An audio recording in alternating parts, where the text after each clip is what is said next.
Hi guys, it's Jess from Honest Fiction, and welcome back to my channel. In today's video, I am going to be sharing my top 10 books that feature dragons.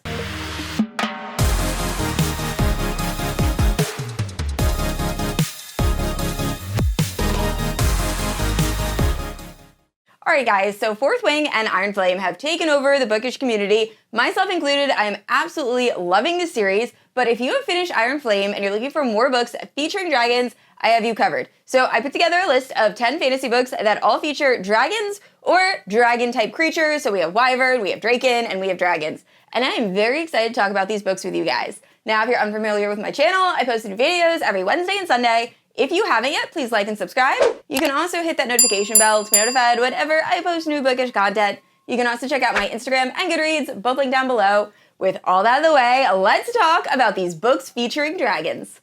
And I feel like it's only right to start off with Fourth Wing by Rebecca Yarros. So if you're unfamiliar with the plot of Fourth Wing, we are following Violet Sorrengail. Now, Violet Sorrengail has grown up her entire life believing she is going to become a scribe, and this is because when her mother was pregnant with her, she ended up getting this illness or virus that caused Violet to be born with very weak muscles and weak ligaments, meaning that Violet is very easily breakable. Anyway, her mother informs her on her 21st or her 20th birthday that Violet is actually going to attend the Dragon White Rider Quadrant and compete to become a dragon rider. Now, this is unbelievably dangerous. First off, the cadets all kind of want to kill each other, and on top of that, dragons don't always want to bond with riders, and dragons are known to kill a few cadets along the way. So essentially, this first book is just following Violet as she's trying to survive, and overall, I loved this book so much. Is it worth quite the amount of hype it's getting? I'm not exactly sure. I loved it, but I just feel like this book is just becoming so unbelievably hyped, and it's insane the amount of reviews it has on Goodreads. Either way, I love this. I'm halfway into Iron Flame. I do plan on doing a full Iron Flame book review just because I feel like this is a series I'm just gonna absolutely love. But anyway, if you have not picked up Fourth Wing or Iron Flame, highly, highly recommend. And next up we have A Song of Ice and Fire by George R.R. Martin. Now, this is a series that Game of Thrones is based on, so I'm pretty sure we all have a pretty good grasp of what this series is about. And this giant book I am holding up is actually not part of the series. It's almost like a textbook, or it's known as a comprehensive guide to Westeros and like the history of Westeros, where most of Game of Thrones is based. So I love these books. I also have one for the House of the Dragon, Rise of the Dragon. The illustrations are just unbelievably gorgeous and highly, highly recommend. Now, going back to the Song of Ice and Fire series, I have tried to film this clip about 4 times and it has always become very ranty. So I'm going to keep this very brief. I watched Game of Thrones back when I was in college. I watched the first 2 seasons and I was obsessed. So I decided I was going to read the series. Now, I ended up binging that entire series. I think it's 5 books.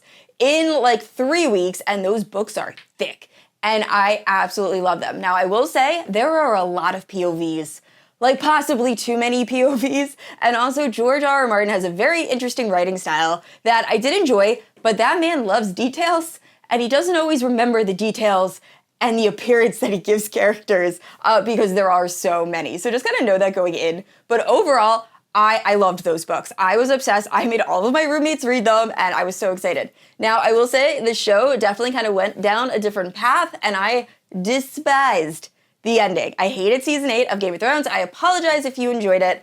My husband actually loved the ending of Game of Thrones, so there are people out there that did really enjoy it, so I'm sorry. But I loathed it. I absolutely hated it. It just felt very rushed. Now, I am really, really hoping that George R.R. Martin decides to write and release those last 2 books, just because I really want to know what his ending was going to be. There are some characters that aren't in the show. There's also characters that do things in the books that different characters are doing them in the show. So I feel like I have like a hypothesis of how he wanted it to go. But yeah, I'm very interested. Hopefully those books come out.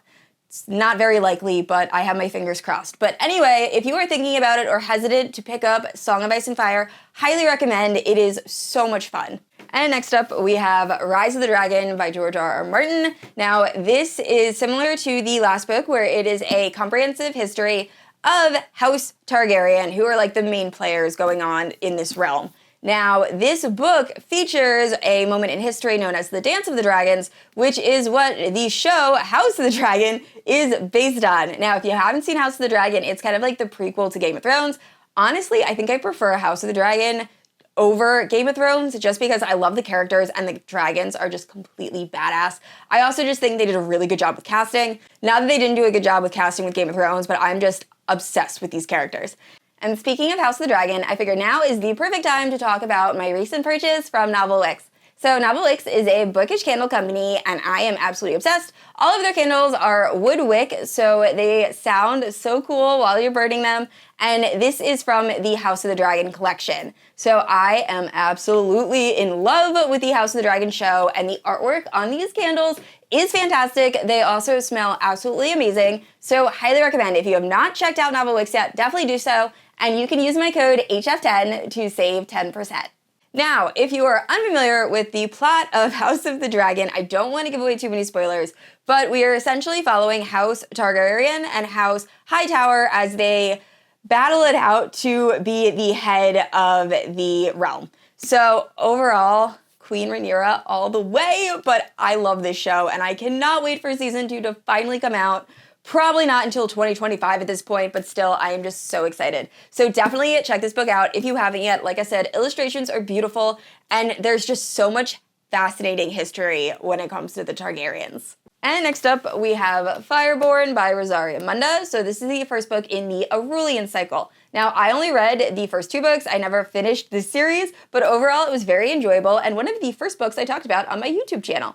Now, if you are unfamiliar with the series, we are following Annie and Lee. So Annie actually, let's start with Annie, was a lowborn, and her family was actually killed via dragonfire by a group of nobles. Now, Lee's family was that group of nobles, and after a rebellion, he ends up in an orphanage, and his entire family is slaughtered, and now there is a new regime essentially in charge. Now, no one knows that Lee is actually this essential prince. He pretty much is just acting like an orphan civilian and doesn't want anyone to know who he is, because they'll probably kill him. Now, his best friend ends up being Annie, who has no idea who he is, and they both end up bonding dragons and end up joining this like dragon military.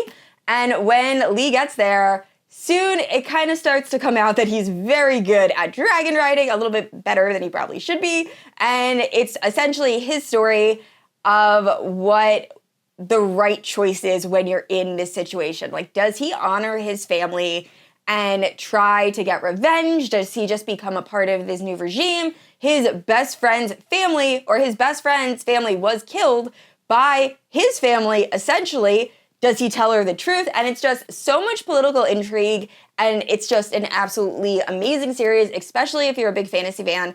Highly, highly recommend. And next up we have Eragon by Christopher Paolini. Now this series came out quite a while ago, but it was one of my absolute favorites. So I remember reading the first book with my cousin and just absolutely loving it, and I devoured those books. Now, if you've never read Eragon, it is following this boy that ends up finding what I think he thinks is a stone, turns out being a dragon egg, and then he meets this like storyteller guy, and they essentially go on an adventure, and it goes from there. I know that is a very brief summary, but I honestly need to do a reread of that series because I forget like 90% of what happens. But anyway, Jen from the Book Refuge actually just posted a story where she was talking about Mortog, which is Christopher Paolini's newest release, and it actually is set in the same world as Eragon, and I am so excited. So I think I am gonna do a reread of Eragon, that whole series, and then pick up Mortog probably in like late December, and that just sounds like so much fun. So yeah, if anyone else wants to like read that series or like buddy read, let me know down in the comments below, because I am so excited.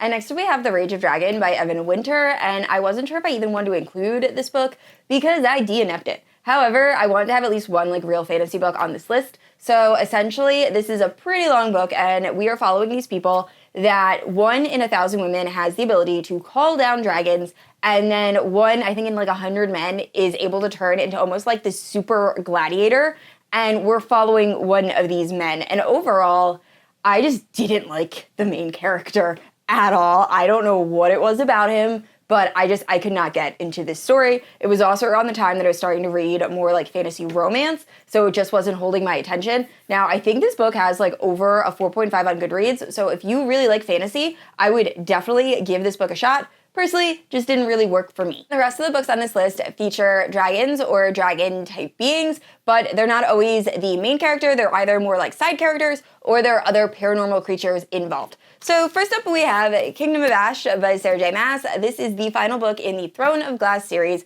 Now most of the series does feature Wyvern. However, this last book I absolutely adore. It is my favorite book in the entire series. And there is a moment with Wyvern and it is just the 13 are perfection. But anyway, this series, if you're unfamiliar with it, is following Celaena Sardathian. She is a kick-ass assassin. She ends up being captured and is taken to this kingdom where she has to fight in these gladiator-type games. And while doing so, she finds out all of these secrets and it kind of goes from there, and I'm gonna leave it at that. But overall, I love the Throne of Glass series, so highly recommend picking it up. And next up, we have Zodiac Academy by Caroline Pickman and Susanne Valenti. Now, if you're wondering why it is on this list, that is because it features a dragon shifter as one of the main characters. So if you're unfamiliar with the plot of Zodiac Academy, we are following the twin girls, Darcy and Tori Vega, and on their 18th birthday, they find out that they are actually Fae royalty. So a professor ends up showing up at their house and says, hey, you're royalty, but if you want to claim your inheritance, you have to go to the Zodiac Academy, essentially survive, and if you survive, we will allow you to claim all the money that is rightfully yours. So the twins agree, they go there, and they find out that there are already some celestial heirs that are ruling the school. So this first book is very much like a bully romance, actually the first few books, but then things really start to shift. Now, overall, I loved this series. I actually have a series recap, I think for the first 4 books, or I'm sorry, not a series recap, but series review that I'll leave in the cards and the description. It is spoiler free. However, book 6 to where they are at now, I have not been a fan of. I think the last book I actually ended up giving like 2.5 stars. I just feel like the series has become very drawn out and we just need to wrap it up at this point. However, I will still read the next release. If there are more books after this next book that comes out, I will probably end up DNFing the series. It's getting too long. But overall, highly recommend this series. I know that sounds kind of weird because I just said I was going to DNF it, but I did love so much the first few books, so I think it is worth reading. I just really hope we end the series soon. And next up, we have A Shadow in the Ember by Jennifer L. Armentrout. This is the first book in the prequel series to From Blood and Ash. So this entire series features Draken, and I am obsessed with all of them, specifically one named Reaver. Now, this series is following Seraphina and Nyktos. Seraphina has grown up her entire life kind of isolated, known as the Maiden, and she is supposed to become the consort to the goddess Nyktos when she comes of age. Now, she comes of age, and Nyktos ends up rejecting Seraphina, so she grows up with a pretty tough life. Her entire family really looks down on her because of this rejection, until one day she runs into Nyktos again, and things go a lot differently, and the story goes from there. I love this series so much. A Fire in the Flesh, the 3rd book, recently released, and I do plan on reading it this month, so I'm really looking forward to that. But highly recommend, if you have not checked out From Blood and Ash or the prequel series, definitely do so. And last up, we have The Dragon Bride by Katee Robert. Now, this is completely different than all the other books I talked about, has a completely different feel. However, it is my favorite book in the Deal with the Demon series, so I wanted to include it. Now, this story is following Briar Rose, and she is in an abusive relationship, so she goes to a demon and makes a deal that she will marry a dragon and live with him for 7 years, but any offspring the two have together have to stay in this like demon plane. So she agrees, and it's essentially her marriage with this dragon. The dragon's name is Soul, and I love him so much. This was so much fun. If you're familiar with Katee Roberts' writing, it has a lot of spice, but like I said, this is my favorite in that entire series, so definitely check it out. Alright guys, those are all my dragon recommendations. Please let me know down in the comments below if you have read any books featuring dragons that I did not include that you think I should check out. Now, I said this already, I post new videos every Wednesday and Sunday, and if you haven't yet, please like and subscribe. I will see you all next week. Bye!